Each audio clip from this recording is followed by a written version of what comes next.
Hello everyone, नमस्ते and I welcome everyone on Shinaji astrology. एक बार फिर से मैं सभी व्यूअर्स का शिनाजी एस्ट्रोलॉजी में वेलकम करता हूं। तो इस वीडियो के अंदर हम लोग बात करेंगे चंद्रमा के बारे में, मून के बारे में, और किस तरह से जो मून होता है, चंद्रमा होता है, हमारे जीवन के ऊपर चंद्रमा प्रभाव डालता है, और कैसे जो हमारे 12 साइंस होते हैं, हमारे 12 हाउसेस होते हैं, तो चंद्रमा का किस तरह से हमारी 12 हाउसेस के ऊपर इम्पैक्ट होता है, हमारी लाइफ के ऊपर चंद्रमा का इम्पैक्ट होता है। तो इस वीडियो के अंदर हम लोग बात करेंगे। तो चलिए वीडियो को अपने स्टार्ट करते हैं। तो देखिए, अगर हम चंद्रमा की बात करें तो चंद्रमा जो है वो एक एक्चुअली में अर्थ की सैटेलाइट है, और अर्थ के चारों तरफ चंद्रमा चक्कर लगाते हैं। अब देखिए, चंद्रमा जो है एक बहुत ही फास्ट मूविंग प्लेनेट होते हैं, और इनका जो मूवमेंट होता है ये काफी ज्यादा फास्ट होता है। पूरे ज़ोडिएक की अगर हम बात करें, यानी कि जो हमारा पूरा 12 हाउसेस का जो पूरा ज़ोडिएक है, तो पूरे ज़ोडिएक का चक्कर लगाने में चंद्रमा को केवल 28 डेज का समय लगता है। तो बहुत ही फास्ट मूविंग प्लैनेट है, और हमारे जो एस्ट्रोलॉजी है तो इसमें जो सबसे ज़्यादा फास्ट मूविंग प्लैनेट है वो चंद्रमा ही हमारे माना जाते हैं। चंद्रमा जो होते हैं हमारे मन को कंट्रोल करते हैं, यानी कि जो हमारा मन होता है, तो मन के जो कारक प्लैनेट होते हैं वो हमारे चंद्रमा होते हैं। चंद्रमा जो होते हैं, देखिए, मन को जैसे चंद्रमा कंट्रोल करते हैं, तो जो भी हम कोई एक्टिविटी कर रहे हैं, जो भी कोई काम कर रहे हैं, तो उसका सारा का सारा जो एक इफेक्ट है उसमें चंद्रमा का इफेक्ट बहुत ज्यादा रहता है। आपको क्या काम करना पसंद है, आपको क्या खाना खाना पसंद है, तो कहीं ना कहीं वो चंद्रमा से काफी ज्यादा डिनोट होता है। और चंद्रमा जो होता है, देखिए, हमारा जो भी मूड होता है, देखिए, मूड भी हमारा कहीं ना कहीं चंद्रमा पे डिपेंड करता है। कभी कभी इंसान का मूड बहुत ज्यादा अच्छा होता है, बिना बात के इंसान खुश हो जाता है, और कभी कभी कोई प्रॉब्लम नहीं होती फिर भी मन हमारा दुखी होता है। तो कहीं ना कहीं चंद्रमा जो होते हैं, क्योंकि उनका नेचर बहुत ज्यादा फास्ट मूविंग नेचर होता है, इसलिए मन के ऊपर भी चंद्रमा का कहीं ना कहीं कंट्रोल होता है, और अपना जो मूड है, हमारा मूड बार बार चेंज हो रहा है, वो भी कहीं ना कहीं चंद्रमा का डोमेन में आता है। अब देखिए, चंद्रमा बहुत ही सॉफ्ट प्लेनेट है और बहुत ही इमोशनल प्लेनेट है। तो जैसे अगर हम कभी किसी छोटी छोटी बात पे हम लोग इमोशनल हो जाते हैं, और किसी ने हमें कुछ कह दिया और हमें बात बुरी लग गई, और अगर वो काफी जैसे कोई दुख की घड़ी आई तो हमारे आंखों से आंसू आ जाते हैं, तो ये कहीं ना कहीं चंद्रमा का डोमेन आता है। क्योंकि देखिए, चंद्रमा जो है वाटर एलिमेंट को डिनोट करते हैं, और थोड़े ठंडे प्लेनेट भी होते हैं ये, और हमारा जो एक इमोशनल नेचर है उसको चंद्रमा डिनोट करते हैं। कभी कभी लाइफ में बहुत ज्यादा हैप्पीनेस हो जाती है, कोई बहुत ज्यादा खुशी का मौका आ जाता है, तो खुशी के आंसू निकलते हैं, वो भी कहीं ना कहीं चंद्रमा से हम लोग देखते हैं। चंद्रमा देखिए बहुत इनोसेंट प्लेनेट है, और चंद्रमा जो होते हैं, देखिए, लॉजिक के ऊपर कम जाते हैं और विश्वास के ऊपर ज्यादा जाते हैं। तो देखिए, जैसे हम कोई स्पिरिचुअल गुरु को फॉलो करते हैं, कोई लीडर को फॉलो कर रहे हैं, जहाँ पे हमारी आस्था जुड़ी हुई है, तो कहीं ना कहीं जो चंद्रमा है, मन जो है, वो पॉजिटिव चीजों को अट्रैक्ट करता है। देखिए, लॉजिक का चंद्रमा से कोई लेना देना नहीं है। अगर आपका चंद्रमा स्ट्रांग है और आपको रास्ते में कोई आदमी दिख गया, तो आप उसकी मदद करेंगे बिना किसी अपने स्वार्थ के, कि चलो इसकी मदद कर देते हैं, और अगर हम इसकी मदद करेंगे तो इसका जो बेनिफिट है वो हो जाएगा। अगर मरकरी किसी का, देखिए, मरकरी ड्रिवन जो पर्सन होता है वो किसी की मदद अपने फायदे के लिए करता है। मरकरी अगर किसी का बहुत ज्यादा स्ट्रांग है, या राहु किसी का बहुत ज्यादा एक्टिव है, तो किसी की मदद भी करेगा तो पहले अपना फायदा देखेगा इंसान, उसके बाद किसी की मदद करेगा। लेकिन जो चंद्रमा ड्रिवन पर्सन होता है वो कहीं ना कहीं लोगों की मदद सेल्फलेस तरीके से करता है, बिकॉज मून एक बहुत सेल्फलेस प्लेनेट है। उसे अपना बेनिफिट उसका हो ना हो, लेकिन सामने वाले का बेनिफिट जरूर होना चाहिए। तो ये मून की कहीं ना कहीं क्वालिटी रहती है। अब देखिए, हमें पता है कि हमारी जो बॉडी है, देखिए, बॉडी के अंदर 60 to 70% पानी होता है, और चंद्रमा देखिए वाटर एलिमेंट को डिनोट करते हैं। तो हमारी बॉडी में भी जो भी वाटर एलिमेंट है, जो हमारा ब्लड है, तो ब्लड के कारक भी कहीं ना कहीं चंद्रमा होते हैं। और अगर ब्लड में कोई इम्प्योरिटी आ जाती है तो चंद्रमा से रिलेटेड प्रॉब्लम्स हमें, यानी कि ब्लड से रिलेटेड प्रॉब्लम्स हमें देखने को मिलती हैं। जैसे कि अगर ब्लड में विस्कोसिटी बढ़ जाती है, देखिए, शुगर से रिलेटेड, अगर ब्लड में इंसुलिन की मात्रा कम हो जाती है, तो कहीं ना कहीं वो हमें डायबिटीज की तरफ लेके जाता है। या फिर अगर मंगल का इफेक्ट बहुत ज्यादा है हमारे ब्लड के अंदर, गर्मी बहुत ज्यादा है, तो ब्लड प्रेशर का कारक बनता है। तो देखिए, चंद्रमा को अगर कहीं ना कहीं मार्स रिफ्लेक्ट कर रहा है, तो कहीं ना कहीं वो ब्लड प्रेशर की तरफ इंसान को लेके जाता है। और चंद्रमा को अगर जुपिटर की तरफ से काफी ज्यादा स्ट्रॉन्ग जुपिटर है, वो चंद्रमा को इम्पैक्ट कर रहा है, तो वो डायबिटीज या फिर थायराइड की तरफ लेके जाता है। मरकरी के साथ में चंद्रमा आ जाता है तो थायराइड की तरफ इंसान को लेके जाते हैं। और अगर हम बात करें, देखिए अब चंद्रमा जो है वो अपनी पोजीशन हर समय चेंज होती रहती है। चंद्रमा की पोजीशन हर 2-2.5 दिन के अंदर चंद्रमा जो होते हैं अपनी राशि को बदल लेते हैं। तो देखिए जब चंद्रमा अपनी राशि बदलेंगे तो हमारा जो मन है वो भी हमारा अलग अलग डायरेक्शन के अंदर जाता है। और देखिए अगर हम इसकी बात करें तो हम अपना, जैसे आपका चार्ट है, आपकी कुंडली है, आप अपनी कुंडली में देख लीजिए कि चंद्रमा कौन से हाउस के अंदर बैठे हैं।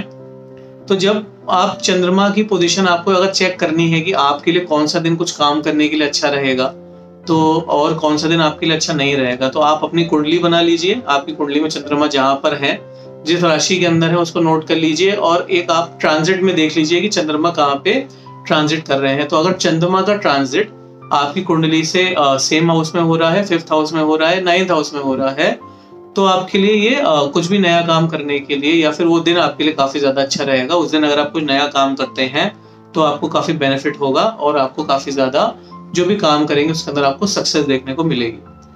बट अगर आपका जो लग्न का चंद्रमा है और जो ट्रांजिट का चंद्रमा है, ट्रांजिट का चंद्रमा आपके लग्न से चंद्रमा से 6ठा जा रहा है, 8वां जा रहा है या 12वां जा रहा है, तो वो दिन हमें थोड़ा अवॉइड करके चलना चाहिए। उस दिन में अगर हम कोई काम करेंगे तो देखिए 6, अगर चंद्रमा हमारे लग्न से 6ठे में जा रहा है तो कहीं ना कहीं डिस्प्यूट्स हो सकते हैं, लड़ाई हो सकती है। अगर चंद्रमा हमारे से 8वें में जा रहा है तो कहीं ना कहीं हमें ऑब्स्टेकल्स देखने को मिल सकते हैं, डिसअपॉइंटमेंट देखने को मिल सकते हैं।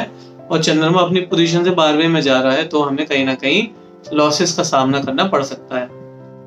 अब चंद्रमा से जो 12th हाउस होता है या चंद्रमा से जो 2nd हाउस होता है, वो जो प्लैनेट्स होते हैं वो चंद्रमा के ऊपर बहुत ही ज्यादा इम्पैक्ट डालते हैं। तो चंद्रमा जहां पर आपका बैठा है उससे 12वें घर में या फिर उससे 2nd घर में अगर मेलेफिक प्लैनेट्स हैं तो कहीं ना कहीं वो चंद्रमा को काफी ज्यादा कमजोर बनाते हैं, काफी ज्यादा खराब बनाते हैं। तो देखिए फॉर एग्जाम्पल, अगर किसी का चंद्रमा, जैसे हमें सबको मालूम है कि चंद्रमा अगर आपका जिस घर के अंदर है उससे 12वें घर में, उस घर में या 2nd घर में जब शनि का गोचर होता है तो उसे साढ़े साती कहा जाता है, क्योंकि जो शनि होते हैं एक नेगेटिव इफेक्ट चंद्रमा के ऊपर डालते हैं, चंद्रमा के अंदर नेगेटिविटी भरते हैं, अपनी स्लोनेस चंद्रमा के अंदर भरते हैं। जो शनि का उदासीन तरह का जो नेचर होता है वो कहीं ना कहीं वो चंद्रमा के अंदर भरते हैं। तो ये थोड़ा सा चंद्रमा के ऊपर कोई भी अगर इस तरह का इम्पैक्ट होता है तो नेगेटिव इम्पैक्ट आता है। चंद्रमा से 12th हाउस में राहु है, चंद्रमा के ऊपर अगर राहु का प्लेसमेंट है तो कहीं ना कहीं ये मन के अंदर बहुत ज्यादा मैनिपुलेटिव विचार भरते हैं, काफी ज्यादा लोगों के साथ में चीट करने के विचार हो गए। या फिर चंद्रमा को देखिए राहु दूषित कर देता है, अपनी मैनिपुलेटिवनेस से चंद्रमा को राहु बहुत ज्यादा खराब करता है।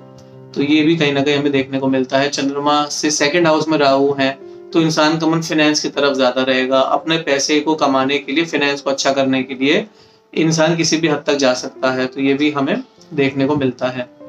अभी देखिए चंद्रमा की से अगर हम देखिए चंद्रमा से 12th में अगर जुपिटर है, चंद्रमा के साथ में जुपिटर है तो अच्छा प्लेसमेंट माना जाता है स्पिरिचुअल ग्रोथ के लिए, क्योंकि जब जुपिटर का इम्पैक्ट चंद्रमा के ऊपर आता है तो जुपिटर देखिए स्पिरिचुअलिटी के प्लेनेट होते हैं और स्पिरिचुअलिटी के प्लेनेट होकर अगर वो मून के ऊपर इम्पैक्ट करते हैं तो कहीं ना कहीं इंसान का मन जो होता है वो पूजा पाठ में लगता है, धर्म कर्म के काम में लगता है, गुरु में लगता है और इंसान का मन करता है कि मैं थोड़ा समय जो है वो आश्रम में जाके बिताऊं, थोड़ा समय गुरु की सेवा में बिताऊं, भगवान की सेवा में बिताऊं, तो काफी अच्छा रहता है। चंद्रमा के साथ में वीनस का प्लेसमेंट भी अच्छा माना जाता है, क्योंकि वीनस के साथ में जब चंद्रमा आते हैं तो कहीं ना कहीं इंसान का मन जो होता है पॉजिटिव कामों में लगता है, इंसान का जो मन होता है वो काफी ज्यादा देखिए जो संसारिक चीजें उसके अंदर अट्रैक्ट होता है, बट पॉजिटिव वे में अट्रैक्ट होता है। क्योंकि वीनस भी देखिए किसी को धोखाधड़ी वीनस को भी पसंद नहीं है, चंद्रमा को भी पसंद नहीं है, तो दोनों का काफी अच्छे से अलाइनमेंट हो जाता है। बट चंद्रमा के साथ में शनि और राहु जो होते हैं वो बुरे इम्पैक्ट शो करते हैं। चंद्रमा के ऊपर में अगर आप सोचिए केतु का अगर इम्पैक्ट आ जाए, चंद्रमा से 12th में केतु है या चंद्रमा के ट्राइन में अगर केतु है, जैसे चंद्रमा जहां पर बैठे हैं उससे 5वें या 9वें में केतु है, जैसे सपोज करिए आपके चंद्रमा 4th हाउस में बैठे हैं, तो वहां पे अगर आपको लग रहा है कि अगर आपकी कुंडली के अंदर केतु 8वें घर में है या 12वें घर में है, या फिर आप चंद्रमा 4th हाउस में तो 3rd हाउस में केतु है या 4th हाउस में चंद्रमा के साथ केतु है, तो ऐसे में केतु का इम्पैक्ट भी चंद्रमा पे बहुत ज्यादा आता है। और जब केतु का इम्पैक्ट चंद्रमा पे आता है तो ये इंसान का देखिए मटेरियल लाइफ के लिए बिल्कुल भी अच्छा नहीं रहता, क्योंकि ऐसे में इंसान का मन करता है कि वो सब कुछ छोड़ के पूजा पाठ में लग जाए। या फिर देखिए केतु एक आइसोलेटेड प्लेनेट है, वो इंसान को आइसोलेशन की तरफ लेकर जाता है। तो कहीं ना कहीं अगर चंद्रमा के ऊपर केतु का इम्पैक्ट होता है तो इंसान थोड़ा सा चीजों से डिटैचमेंट की तरफ जाता है।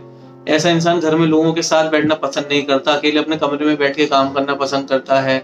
लोगों के साथ में देखिए केतु जो होता है चंद्रमा के ऊपर अगर इम्पैक्ट डालेगा तो इंसान का मन ही नहीं करेगा ज्यादा लोगों से बात करता हूँ, ज्यादा लोगों के साथ समय बिताता हूँ। इंसान का मन करेगा मैं अकेले रहता हूँ, अकेले अपना काम करता हूँ, ज्यादा लोगों से बात नहीं करता हूँ। तो ये थोड़ा सा केतु का इम्पैक्ट चंद्रमा के ऊपर होता है।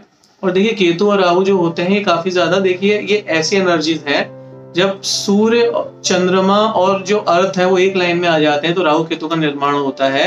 यानी तीन तीन प्लेनेट का जो एक कॉम्बिनेशन बन रहा है उसकी वजह से राहु केतु का निर्माण होता है। यानी कि इनके अंदर काफी विपरीत एनर्जीज होती है राहु केतु के अंदर। तो चंद्रमा के ऊपर अगर ये जाएंगे तो बहुत ज्यादा ओवर थिंकिंग राहु भी करेगा, बहुत ज्यादा ओवर थिंकिंग केतु भी करेगा। अभी राहु की जो ओवर थिंकिंग होगी वो इंसान को मेटीरियल लाइफ की तरफ लेके जाएगी, कैसे मैं ग्रोथ करूं, कैसे मैं अपनी लाइफ में आगे बढ़ूं मेटीरियल पॉइंट ऑफ व्यू से। और केतु की जो एनर्जी होगी वो ओवर थिंकिंग होगी कि इंसान को समझ में नहीं आएगा कि मैं क्या काम करूं, मैं किस तरह से लाइफ के अंदर डिसीजन लूं अपने, और वो डिटैचमेंट की तरफ जो केतु की एनर्जी है वो चंद्रमा को लेकर जाएगी। तो बहुत सॉफ्ट प्लेनेट है चंद्रमा। आपके पोजीशन चार्ट के अंदर जहां पे भी चंद्रमा बैठा है तो उसकी पोजीशन जरूर चेक करिएगा, और उस हाउस से रिलेटेड आपको ये बात भी फील होगी कि आप काफी ज्यादा इमोशनल हैं जिस हाउस में चंद्रमा आपके बैठे हैं। फॉर एग्जाम्पल अगर आपके चंद्रमा सेकंड हाउस में बैठे हैं तो परिवार को लेके आप काफी ज्यादा इमोशनल हो सकते हैं, आप अपने बैंक बैलेंस को लेके इमोशनल हो सकते हैं। अब देखिए चंद्रमा के ऊपर अगर कोई अच्छा इम्पैक्ट है तो वाणी बहुत अच्छी होगी इंसान की, चंद्रमा के ऊपर कोई अच्छा इम्पैक्ट नहीं है तो इंसान की वाणी खराब करेंगे। परिवार के साथ रिलेशन भी चंद्रमा के साथ में कोई नेगेटिव प्लेनेट आएगा तो खराब करेगा। बट उसका जो इम्पैक्ट है सेकंड हाउस में मून का वो काफी ज्यादा ब्रॉडली शो होगा, क्योंकि ऐसे में देखिए सेकंड हाउस के नेचुरल लॉर्ड वीनस होते हैं तो इंसान का मन अच्छे कपड़े पहनने में हो सकता है, अच्छा खाना खाने में हो सकता है। खाना ऐसे इंसान को बहुत ज्यादा अच्छा पसंद होता है, आप अच्छा खाना खिला के उससे कोई भी काम करा सकते हैं, तो ये हमें देखने को मिलेगा। अब चंद्रमा किसी के फिफ्थ हाउस में है तो देखिए उसका मन बच्चों में लगा रहेगा हमेशा कि जो बच्चे हैं बच्चों के साथ समय बिताता हूँ। उसका जब खुद के बच्चे हो जाएंगे तो सारा समय बच्चों के साथ बिताएंगे, वो प्राण जो है वो देखिए बच्चों में पड़े रहेंगे अगर चंद्रमा किसी का फिफ्थ हाउस में है। अगर कोई लेडी है तो देखिए लेडी जो होती है जब उनका किसी का फिफ्थ हाउस में चंद्रमा होता है तो ऐसे में जो चाइल्ड के बर्थ के बाद में उनका जो सारा का सारा समय है वो अपने बच्चों के साथ बीतता है, और हस्बैंड और बाकी फैमिली वालों को थोड़ा कम ध्यान वो देती है, क्योंकि चंद्रमा जब फिफ्थ हाउस में है तो मन गया बच्चों के अंदर, तो देखने को मिलता है। स्टॉक मार्केट करने का ऐसे लोगों का मन कर सकता है। अगर आपके चंद्रमा की राशि भी फिफ्थ हाउस में तो भी आप इस तरह का आपके मन के अंदर विचार आ सकता है। बच्चों से रिलेटेड आपको बहुत प्यार होगा, स्टॉक मार्केट से रिलेटेड आप काम कर सकते हैं। चंद्रमा सेवेंथ हाउस में अगर किसी पर्सन का है तो कहीं ना कहीं स्पाउस से रिलेटेड वो पर्सन काफी ज्यादा इमोशनल हो जाएगा। एक इमोशनल बॉन्ड वो अपने स्पाउस के अंदर देखेगा कि मेरी स्पाउस मेरी केयर करे, मेरे स्पाउस मेरे साथ टाइम स्पेंड करे। स्पाउस के साथ में किसी भी तरह की अगर लड़ाई हो जाती है, झगड़ा हो जाता है, मनमुटाव हो जाता है तो ऐसे पर्सन को बिल्कुल अच्छा नहीं लगेगा। और सेवेंथ हाउस में अगर चंद्रमा है तो देखिए जो स्पाउस का नेचर है वो भी काफी फ्लक्चुएटिंग होगा। यहाँ पर कभी स्पाउस बहुत खुश होंगे, कभी स्पाउस का मूड अच्छा नहीं रहेगा, जिसकी वजह से आपको काफी ज्यादा प्रॉब्लम देखने को मिलेगी। बट सेवेंथ हाउस बिजनेस का होता है तो कहीं ना कहीं आप चंद्रमा से जुड़ा हुआ बिजनेस कर सकते हैं, जैसे खाने पीने का व्यापार कर सकते हैं, पानी से जुड़ा हुआ कोई व्यापार कर सकते हैं, दूध का व्यापार भी आप कर सकते हैं। चंद्रमा किसी का 8th हाउस में है तो देखिए ये अच्छी पोजीशन नहीं मानी जाती, क्योंकि जो 8th हाउस होता है चंद्रमा का नेचुरल डेबिलिटेशन का हाउस होता है। तो जिनका भी चंद्रमा 8th हाउस में होता है तो कहीं ना कहीं बहुत ज्यादा मन के अंदर एक देखिए 8th हाउस गड्ढा है और एक दलदल टाइप का है, तो चंद्रमा को वहाँ बिल्कुल अच्छा नहीं लगता। तो वहाँ पे मन हमेशा बेचैन रहना, मन हमेशा परेशान रहना, एक मन के अंदर नेगेटिविटी हमेशा बनी रहती है कि यार ये काम नहीं होगा, यार इस तरह से आप देखिए वो इंसान अपने अंदर भी गलतियां निकालेगा, दूसरों के अंदर भी गलतियां निकालेगा। उसे हर कोई ये लगेगा कि मेरा फायदा उठा रहे हैं, उसे अपनी गलती कभी नहीं दिखेगी जिसका चंद्रमा 8th हाउस में होगा। और कहीं ना कहीं ऐसा इंसान बहुत दुखी होता है, क्योंकि देखिए 8th हाउस जो होता है वो डेथ का स्थान होता है, दुख का स्थान होता है, सौरों का स्थान होता है। चंद्रमा वहां पर जाएगा तो इंसान के लिए काफी बिल्कुल अच्छा नहीं रहता है। चंद्रमा 10th हाउस के अंदर आता है तो देखिए अभी ये जो पोजीशन है यहाँ पर चंद्रमा का, देखिए चंद्रमा यहाँ पर अपना स्ट्रेंथ खो देते हैं। एक्चुअली चंद्रमा जो होते हैं 4th हाउस में दिग्बली होते हैं, 10th हाउस में आकर उनकी स्ट्रेंथ बहुत कम हो जाती है। तो 10th हाउस में चंद्रमा होंगे तो देखिए 10th हाउस वैसे कुंडली का स्ट्रॉन्गेस्ट हाउस है, बट चंद्रमा यहाँ पर वीक हो जाते हैं आकर, तो उतना अच्छा रिजल्ट नहीं देते। बट 10th हाउस में अगर चंद्रमा है तो आप चंद्रमा से जुड़ा हुआ कोई व्यापार कर सकते हैं। आप मून से रिलेटेड काम कर सकते हैं, जैसे नेवी में जॉब कर सकते हैं, शिप्स में जाके काम कर सकते हैं, फूड बिजनेस कर सकते हैं, होटल रेस्टोरेंट का काम कर सकते हैं, तो आपके लिए अच्छा रहेगा। चंद्रमा 10th हाउस में है तो मदर्स के साथ में जुड़कर भी कोई काम करना चाहे तो अच्छा रहेगा। चंद्रमा के लिए देखिए बहुत अच्छी पोजीशन होती है 12th हाउस की पोजीशन, क्योंकि 12th हाउस में जब चंद्रमा होता है तो इंसान का मन देखिए स्पिरिचुअलिटी में जाता है, मोक्ष की तरफ जाता है। ऐसा इंसान पूजा पाठ में काफी ज्यादा मन लगाता है ताकि भगवान की उसे प्राप्ति हो। शांति में रहना, मेडिटेशन करना, प्राणायाम करना, ये सब ऐसे इंसान के मन में काफी ज्यादा आता है। चंद्रमा 12th हाउस में होता है तो इंसान का मन कहीं ना कहीं बाहर जाने का भी करता है कि मैं अपना देश छोड़ के दूसरे देश में जाकर बस जाता हूँ, क्योंकि दूसरे देश में जाऊंगा तो मेरे लिए फाइनेंशियली भी चीजें अच्छी रहेंगी, स्पिरिचुअल ग्रोथ भी रहेगी। और ऐसे में देखिए जब 12th हाउस में चंद्रमा होता है तो इंसान का जो मन होता है वो गुरु के आश्रम में भी रहता है कि मैं गुरु के आश्रम में चला जाता हूँ, गुरु के आश्रम में जाकर टाइम स्पेंड करता हूँ, क्योंकि 12th हाउस गुरु के आश्रम का भी होता है, तो वो देखने को मिलता है। अब देखिए चंद्रमा जो होता है अगर मरकरी साइंस के अंदर है किसी पर्सन के चार्ट में, तो मरकरी साइंस के अंदर जब चंद्रमा होता है थोड़ा सा इंसान को मैनिपुलेटिव बनाता है, थोड़ा सा इंसान को अपने फायदे के लिए काम करने वाला बनाता है। ऐसे में इंसान का मन हमेशा ये करता है कि यार मेरा इसमें क्या फायदा है, मैं अगर इसकी हेल्प कर रहा हूँ, कुछ काम कर रहा हूँ, तो मेरा क्या फायदा होगा। अभी 3 नंबर में आपका चंद्रमा है, जैसे जेमिनी साइन के अंदर अगर आपका चंद्रमा है तो आपके अंदर विचार बहुत ज्यादा होंगे, आपके अंदर थॉट्स बहुत ज्यादा आएंगे और कहीं ना कहीं आपके मन के अंदर नए नए आइडियाज आएंगे कुछ नया काम करने के लिए। और अगर आपका चंद्रमा छठे में है यानी कि जेमिनी के साथ में अगर वर्गो में आपका चंद्रमा है, 6 नंबर यानी वर्गो में है, तो कहीं ना कहीं देखिए वर्गो साइन लोगों की गलतियां निकालने का साइन है, लोगों का डिस्प्यूट्स को सॉल्व करने वाला साइन है। तो लोगों की डिस्प्यूट से आप पैसा कमा सकते हैं, लोगों के आपके मन के अंदर देखिए काफी ये मन आएगा कि लोगों की गलतियां निकालते हैं आप हमेशा, इस तरह का आपके मन के अंदर हो सकता है, यार तुमने ये ऐसे क्यों नहीं किया, तुमने ये वैसे क्यों नहीं किया। तो ऑडिट में जा सकते हैं, ऑडिटर का काम बहुत अच्छा कर सकते हैं, बट लोगों की गलतियां निकालने का स्वभाव चंद्रमा देता है। यहाँ पर चंद्रमा अगर मार्शन साइन के अंदर है, देखिए मंगल के साइन के अंदर अगर चंद्रमा आ जाता है तो ऐसे में मन न्यू इनिशिएटिव लेने का करता है। हमारे मन के अंदर होता है कि मैं कोई नया काम करता हूँ, न्यू इनिशिएटिव करता हूँ, और जो बेसिक नीड्स होती हैं चंद्रमा उसके ऊपर काफी फोकस कराता है। चंद्रमा अगर मरकरी साइंस मार्शन साइंस के अंदर होता है, कहीं ना कहीं थोड़ा सा मार्शन साइंस जो होते हैं, देखिए जैसे हमने बताया कि मंगल का साइन होता है तो कहीं ना कहीं छोटे भाई बहन से प्यार होता है इंसान को, छोटे भाई बहन के साथ में एक रिलेशन को इंसान हमेशा काफी ज्यादा सीरियस रहता है। चंद्रमा अगर किसी का सैटर्न के साइन में है यानी कि कैप्रिकॉर्न या एक्वेरियस में अगर किसी का चंद्रमा है तो देखिए ये चंद्रमा को कमजोर करता है, क्योंकि शनि बहुत भारी प्लेनेट होता है और चंद्रमा बहुत सॉफ्ट प्लेनेट होता है। तो कहीं ना कहीं मन के अंदर नेगेटिविटी भरना, आलस भरना, लेजीनेस भरना, और हमेशा मन के अंदर ये ख्याल आना कि यार ये मैं तो कर ही नहीं सकता, ये मेरे बस की बात नहीं है, मुझसे नहीं हो पाएगा, ये चंद्रमा कहीं ना कहीं भर देता है, जो सैटर्न है वो भरता है। और मन के अंदर सैटर्न देखिए गिल्ट भी डालता है कि यार ये काम में अगर ऐसे कर देता तो अच्छा होता, वैसे कर देता तो अच्छा होता। तो कहीं ना कहीं इंसान के मन को शनि के जो साइंस है वो कहीं ना कहीं कंट्रोल करते हैं। शनि बहुत कोल्ड और ड्राई प्लेनेट है तो मन को सुखाता है, यानी कि अगर आपका जो चंद्रमा है वो कैप्रिकॉर्न या एक्वेरियस के साइन में है तो आपका जो इमोशंस है वो काफी ज्यादा समय के साथ में, जैसे सैटर्न अपना एज अगर लेते हैं जैसे 35 के बाद 40 के बाद में, तो ऐसे इंसान के इमोशंस काफी ज्यादा वीक हो जाते हैं, इमोशंस खत्म कर देता है जब शनि के साइन में आता है।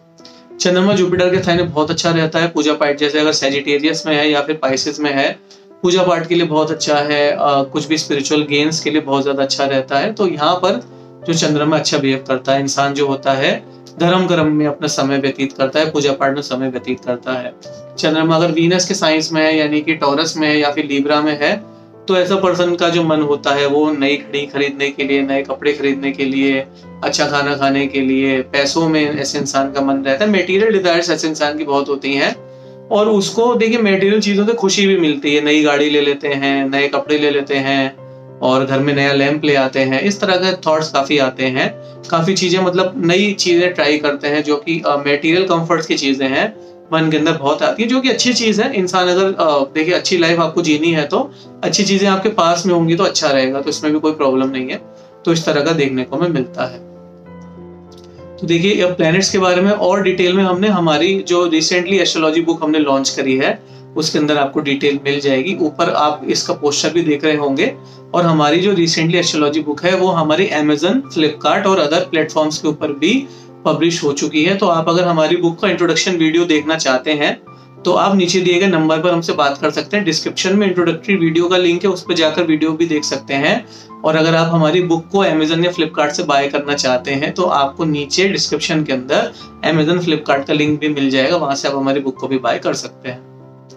अब देखिए चंद्रमा के ऊपर अगर देखिए शनि के साइन में चंद्रमा के ऊपर जैसे हम बात कर रहे थे, तो शनि के साइन में जो चंद्रमा है, जो एडिक्शन की आदतें हैं जैसे कि स्मोकिंग है, ड्रिंकिंग है, ये सारी आदतें इंसान को लग सकती हैं अगर चंद्रमा शनि के साइन के अंदर है, क्योंकि मन को इतना ज्यादा कमजोर कर देता है कि शनि के साइन में जब चंद्रमा होते हैं कि इंसान इन चीजों का सहारा भी ले सकता है। और अगर इसके साथ में राहु का भी इम्पैक्ट आ गया, शनि के साथ में शनि और राहु दोनों का इम्पैक्ट हो गया, तो इंसान का फिर गलत आदतों में जाने के चांसेस काफी ज्यादा बढ़ जाते हैं। जैसे जो लोग हैबिचुअल ड्रिंकर हो जाते हैं, हैबिचुअल स्मोकिंग करते हैं, मतलब वो उससे बाहर निकलना तो चाहते हैं बट उनका मन इतना कमजोर होता है कि बाहर वो निकल नहीं पाते हैं, तो ये भी देखने को मिलता है। चंद्रमा से दूसरे घर में अगर राहु है किसी इंसान के, तो ऐसा इंसान जो होता है बहुत ही ज्यादा मैनिपुलेटिव हो जाता है। उसका जो मन होता है कि यार बस कैसे ना कैसे अपना काम निकालता हूं मैं, और बस ये समय निकल जाए, बात की बाद में देखेंगे, तो इस तरह का उनका एटीट्यूड होता है। तो लोगों के साथ में कुछ ऊपर नीचे करने में भी, वो झूठे वादे करने में भी बिल्कुल नहीं हिचकिचाते। चंद्रमा के साथ में राहु है, चंद्रमा से सेकंड में राहु है, 5th और 9th में राहु है, तो ऐसे लोगों से थोड़ा बचकर रहिएगा, क्योंकि झूठे वादे भी आपसे कर लेंगे, बाद में अपने वादों को कंप्लीट वो नहीं करेंगे, बिकॉज वो इमीडिएट सोच रहे हैं कैसे ना कैसे इस समय को मैं काटता हूँ, मैं बाद में देखूंगा, तो इस तरह का उनका नेचर होता है। चंद्रमा को मजबूत करने के कुछ उपाय बताते हैं। देखिए चंद्रमा को मजबूत करने का सबसे अच्छा उपाय है ओम नमः शिवाय मंत्र का जाप करना। चंद्रमा इससे बहुत ज्यादा मजबूत हो जाते हैं। आप सफेद चीजों को कंज्यूम करिए, आप केला खाइए, दूध पीजिए, इससे भी चंद्रमा मजबूत होते हैं। सोमवार के दिन में आप रुद्राभिषेक करिए, मंदिर जाकर शिव भगवान को दूध चढ़ाइए, इससे भी चंद्रमा काफी ज्यादा मजबूत होते हैं। चंद्रमा को मजबूत करने के लिए पार्वती चालीसा का पाठ कर सकते हैं, गौरी चालीसा का पाठ कर सकते हैं, शिव चालीसा का पाठ कर सकते हैं, इससे भी चंद्रमा काफी ज्यादा हमारे मजबूत हो जाते हैं। उम्मीद करता हूँ वीडियो आपको अच्छा लगा होगा, और वीडियो अच्छा लगा हो तो चैनल को लाइक कर दीजिएगा, चैनल को सब्सक्राइब और वीडियो को लाइक कर दीजिएगा। और ऐसे इन्फॉर्मेटिव कंटेंट हम लेकर आते रहते हैं। अगर आप हमारी रिसेंटली लॉन्च एस्ट्रोलॉजी बुक को ज्वाइन लेना चाहते हैं, नीचे अमेजन और फ्लिपकार्ट का लिंक मिल जाएगा, वहां से जाकर आप हमारी बुक को भी परचेज कर सकते हैं। और अगर आप हमारे रिकॉर्डेड कोर्सेज को ज्वाइन करना चाहते हैं, देखिए 2 रिकॉर्डेड कोर्सेज अभी करेंटली हमारे फ्लोटेड हैं। एक तो देखिए इन डेप्थ एस्ट्रोलॉजी वर्कशॉप है, जिसमें 40 लेक्चर्स हैं, और इसमें काफी ब्रीफ में हमने एस्ट्रोलॉजी के जितने भी कंसेप्ट उनको समझाया हुआ है। प्लैनेट्स हैं, राशिज हैं हमारे, और इसके साथ में हमारे जितने भी हाउसेज होते हैं, आत्मकारक प्लैनेट है, बाधक प्लैनेट है, मारक प्लैनेट है, वेल्थ एंड करियर है, तो काफी सारे डीप में हमने उससे बताया हुआ है। In depth career astrology workshop है, उसको ज्वाइन करने का गूगल फॉर्म का लिंक नीचे है, हमारे नंबर पे भी आप बात कर सकते हैं। एक हमारा वेल्थ एंड करियर मैनेजमेंट का एक हमारा कोर्स है, जिसमें अराउंड 15 लेक्चर होंगे, और उन 15 लेक्चर में कैसे अपनी वेल्थ को हम इंप्रूव कर सकते हैं, कैसे मल्टीपल सोर्स ऑफ इनकम को हम पता कर सकते हैं, पैटर्नल वेल्थ को कैसे हम देख सकते हैं हमारे चार्ट के अंदर, ओवरऑल हमारे लिए फिनेंसेस को कैसे हम बड़ा कर सकते हैं, उसके ऊपर हमने बात किया है। तो वो भी अगर आप हमारा वेल्थ एंड करियर मैनेजमेंट का रिकॉर्डेड कोर्स भी लेना चाहते हैं, नीचे दिए गए नंबर पर आप हमसे बात कर सकते हैं। तो उम्मीद करता हूँ वीडियो अच्छा लगा होगा, और इन्फॉर्मेशन अगर अच्छी लगी तो फ्रेंड्स एंड फैमिली के साथ भी शेयर करिएगा, क्योंकि जैसे चंद्रमा का वीडियो बनाया है, ऐसे और प्लेनेट की वीडियो भी हमारे चैनल पर आते रहते हैं। आप वो भी अगर देखेंगे तो उससे भी आपको लर्निंग होगी। रिसेंटली हमने एक एस्ट्रोलॉजी लर्निंग का एक व्हाट्सएप ग्रुप बनाया है, जिसमें हम 30-30 मिनट्स के छोटे छोटे एस्ट्रोलॉजी लर्निंग के सेशंस करते हैं। तो अगर वो ग्रुप भी ज्वाइन करना चाहते हैं तो उसका लिंक भी आपको नीचे डिस्क्रिप्शन में मिल जाएगा। So thank you so much for watching this video. नमस्कार।